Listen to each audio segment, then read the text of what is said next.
Okay, brilliant. Hello, everyone, and welcome to another episode of the PPF Football Show. Where this week I've delved into footballing websites again, and I've found an interesting story, and I've kind of done my own little interpretation of it, which I hope you will all enjoy. This story is about Gavin Grant, a footballer who played in the lower leagues of England, but then his past kind of caught up to him, and he's in jail now for 25 years for, or at least, or it might be life for murder, essentially. So this is his story, or certainly what the interpretation of the story that's in the media. So Grant grew up in Stonebridge in North London. So essentially, now when you look up Stonebridge on the internet, it's this nice, kind of well refurbished place, well refurbished area with like great facilities. But certainly back when Grant was growing up, it certainly wasn't that place. So I'm just going to give the example of the community centre within Stonebridge, and that was used as like a place where local gangs would congregate, and a lot of violence would occur. And this could be seen in like an event that happened in 2000 where four men were jailed for life after a shootout in the car park that left one man dead. So obviously it wasn't a great place to grow up in. And the place was deemed so dangerous back in the day that John Major, the Prime Minister at the time, cancelled a speech that he was going to do there for fear of being shot. And Grant appeared to have a decent chance of getting out of this crime life, because he got signed up by Watford and signed his schoolboy forms at 16 or at 14, and however he was released at 16.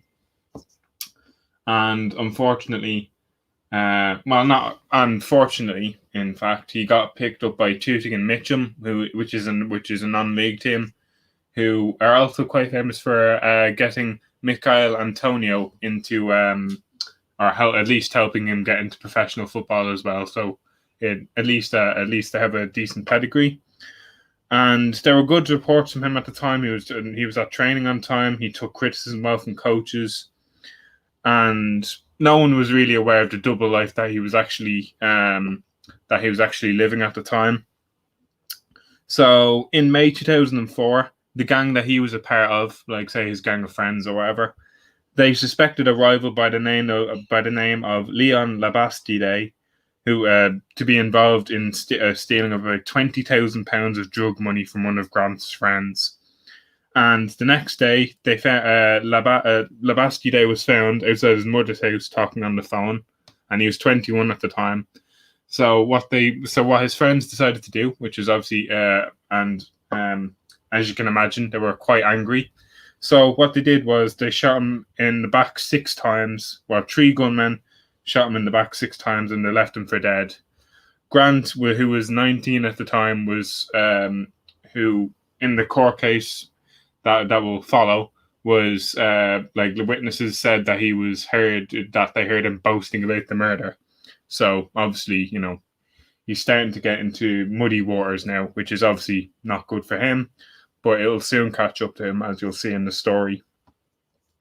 And the shootings would continue because the police couldn't figure out who it was. So the shootings would ultimately culminate in the death of Jamal Moore a year later, who was ambushed in his girlfriend's car, and he was also shot, but he was shot 16 times. So this is, it's scary, just like scary the amount of crime that was happening at the time, and the fact that Grant was involved in it, but very few people knew outside of his gang. And obviously, despite this, as I've already said, Grant's career has continued to flourish, and he was being watched by professional clubs up in the Football League, which is obviously his aim at the time, is to become a paid footballer. And he was given his first professional contract by Gillingham, who are now in League One, I'm going to say, but they were a Football League team at the time. And he made his Football League debut in December 2005.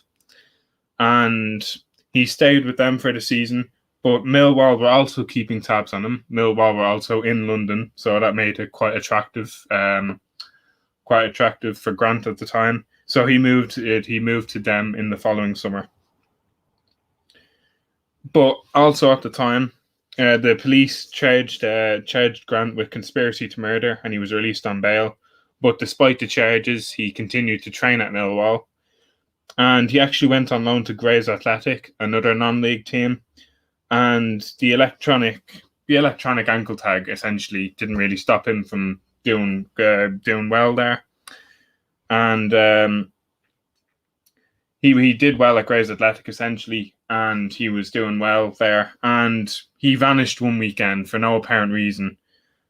And he said it was because of personal reasons. But the truth was that he had broken his curfew, which meaning that you're not supposed to go out after a certain time. And he was remanded in prison for 5 months. And then after those 5 months, the jury didn't find him guilty, so he was free to go again. And then after this, he returned to Grays for the first half of the 2007-2008 season, before switching to Stevenage, where he scored 7 in 14 games. And that was obviously a great. It kind of seemed like he was just going back to normal. He wasn't getting caught up in his past, and everything seemed to be going well for him.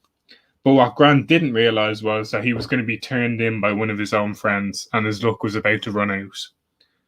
So, what happened was the police had this. Were able to grab 2 of his friends, and one was on the chair, a 16-year sentence, and one was on an 8-year sentence.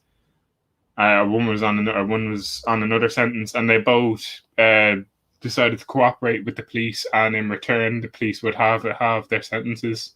So essentially, they betrayed Grant, which obviously would lead to his downfall. And then he was brought into court, and the rest essentially continued on from there. So what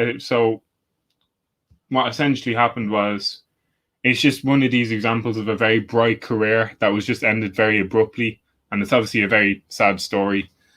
And it's a more realistic story. Like, you hear of these people like Raheem Sterling, who was in the same area. He lived in the same area and played in the same games. Obviously, with a couple of years apart, but it kind of just highlights how not everyone gets it out of these situations, and you need to be really the players need to be really strong in order to get out of these situations. And players like Sterling have been able to do it, but unfortunately, people like Grant haven't been able to. And he's still in prison, and he's kind of probably thinking what could have been, if he hadn't have done all these, if he hadn't killed said, what was his name again? Forgive me now. If he hadn't killed Labastide in 2004, what difference of life he could have had. He could have established himself in the Football League, and he would have had a respectable career. And who knows where his ceiling would have gone? But unfortunately, that hasn't happened. So that's pretty much the story I have for you today. I hope you enjoyed it. And if you do like this sort of content, please make sure to subscribe to the channel, because there's a lot of other much better shows than mine on here. And yeah, brilliant. I hope you enjoyed the show, and I will talk to you next week. Bye, everyone.